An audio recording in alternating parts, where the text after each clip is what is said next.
Hello everyone, welcome to another edition of Minds and Health.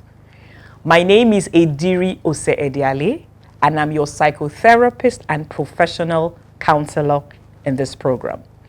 Minds and Health is a program where we talk about everything mental health, how to keep your mind healthy and in the optimal condition. Remember, a healthy life is a long and happy life. Today we have a very interesting topic that we'll be discussing. But before we do that, we're going to go on a very short break and we'll be right back. Stay tuned.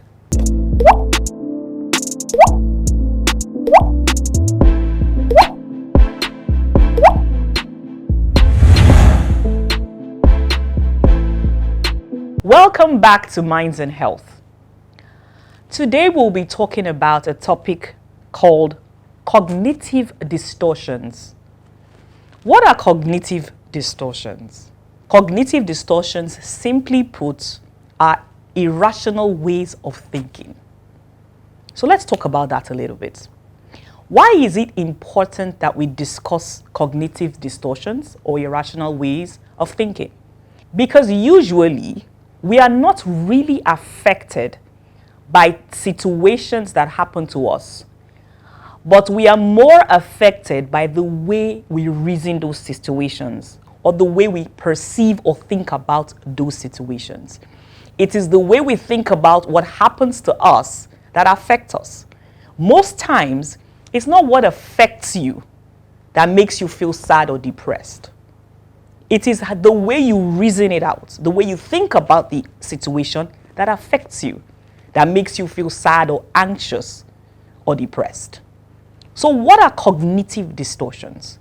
Cognitive distortions are a wrong way of seeing situations or seeing life. Something happens to you and immediately your mind interprets it in a negative way. If you continue to reason things like that or reason about life in a way that is distorted, it will greatly affect your mental health. Before you can learn about how to overcome these cognitive distortions, you first need to understand what they are and where they come from. So today I will be listing out about 7 cognitive distortions that some of us utilize and we don't even realize. And these cognitive distortions are affecting our lives. The first cognitive distortion we will talk about is called all or nothing. What is all or nothing? All or nothing is when you think in terms of, if it's not perfect, then I will not do it. I'll give you an example. At the beginning of the year, a lot of us have New Year resolutions, or even in the middle of the year, we sometimes have resolutions. So maybe your resolution is, I'm not going to eat fast food. And then you find out on a particular day, you were so hungry, and then you took maybe a snack, whatever it was, and you say, oh, I've taken a snack, I failed, so I'm not going to do it again. That's an all or nothing way of thinking. I'm sure you've heard this statement, progress over perfection. That statement is very true.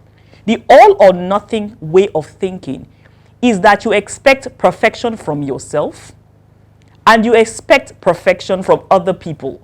So if, for instance, you are in a relationship with somebody and the person is not perfect 24 hours a day, you immediately label that this person is bad.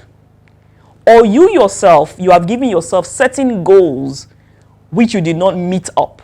And you say, oh, I am a failure because I did not meet up. That is an all or nothing way of thinking. You are thinking in terms of, if it is not perfect, then it's not worth it.